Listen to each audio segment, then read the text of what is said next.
by, there was The Constant Gardener. There have been low points. I think the film of The Little Drummer Girl was a heartbreaking failure. It was awful.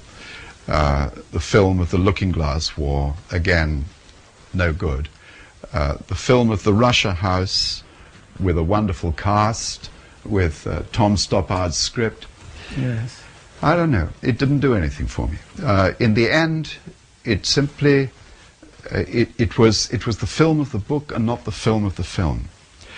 The most exciting thing that happens to me, and it happened with Moraeus, with The Constant Gardener, it happened with Martin Ritt when he was making Spy Coming from the Cold, is when I begin to see that the film is exercising its own magic over the time. That we're showing what we don't have to say, we are compressing the story, we're making a bouillon cube out of the cow, and we've turned what has to be read over, 16 hours into something that will be watched for 100 minutes.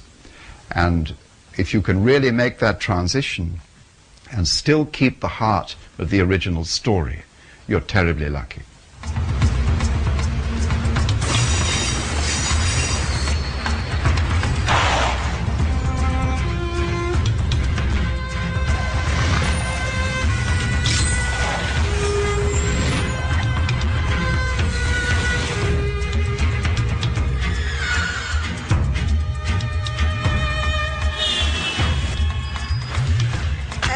Intelligence work changed in 40 years' time? Has it changed, or it's always the same people, the same thing?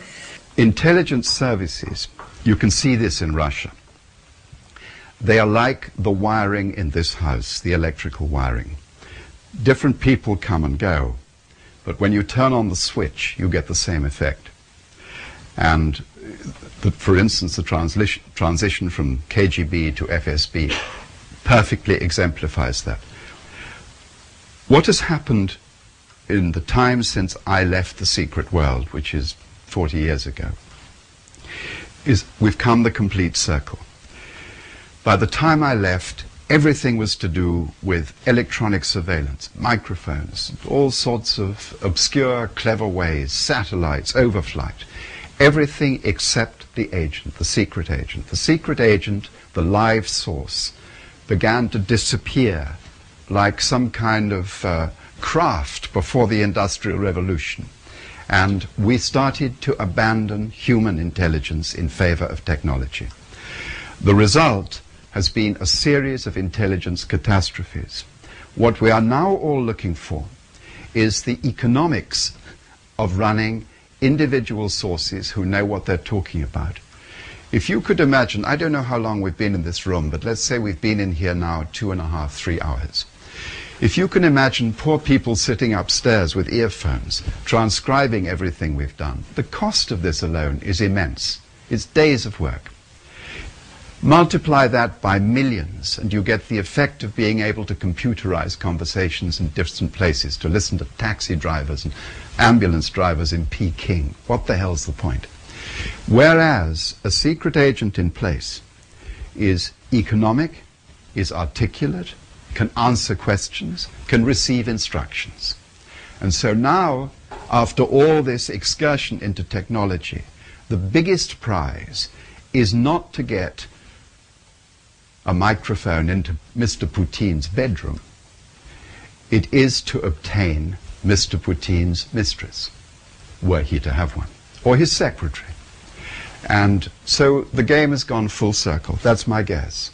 And that seems to be the lament at the end of all this horror story with Iraq and the imponderable repercussions. What sources have we got? Who do we own? Who can we talk to? Who can we buy? When you don't know anything, when you're dying to have verification of your preconceived ideas, you will be seduced into buying all sorts of false information and acting on it, like the intelligence that came out of Niger, supposedly, that Saddam was buying yellow cake, that was weapons-grade uranium. It was absolute nonsense. Somebody must have been paid zillions for that information. It's hilarious. You have a background of studies in literature and in modern languages. And how do you feel when one tells you that the spy novel or the espionage story is not literature with a big L? My idea of literature with a big L is when my taxi driver tells me he didn't like the last book. The origins of storytelling, which are yours in Greece, were not about entertaining the intellectual few. Storytelling grew out of legend. I'm sure Homer spoke aloud his stories, and certainly he collected stories that had oral origins, not written origins. I absolutely refuse to submit to the criteria of a literary bureaucracy. This is a self-appointed elite. I have to say that if somebody reads me because he likes spies, I'm happy. If somebody reads me because he likes love stories, well, I hope I've satisfied him too. We all look for the same thing, writers. We want to be loved and understood, and we want to find that magic grain of universality. We want to be translatable. It's a huge privilege, of course, to write in English. If The Spy Who Came In From the Cold had been written in Greek, we may not know to this day whether it would have been successful. So it's another shameful privilege that I've enjoyed in my life. He made one of those pauses that professionals make when they're trying to explain something to a simpleton. In my time, I'll admit, I had been guilty of the same presumption. We have two versions of you, holding up his bulletproof palms, one for each of me. Sinclair above the waterline, raising the left palm, and Sinclair below the waterline, dropping his right palm into his lap.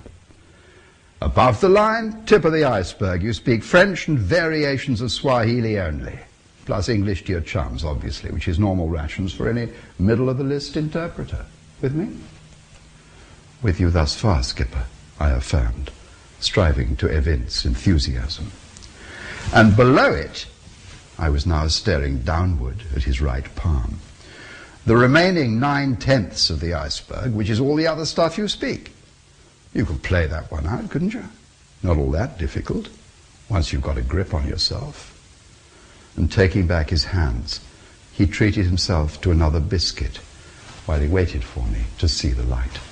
And now with Africa, it's a new field that you are trying to... Yeah, I'm not sure it's a new field. Look, Kenya fascinated me because of the post-colonial attitudes of Britain. And what has replaced colonialism? Globalization. That was really interesting for me also. So there wasn't a sudden lurch for me away from the Cold War and, oh Christ, what do I write now? What I was doing, I think, was being carried by the tide, by the sea. And it had moved in those directions to the former colonies.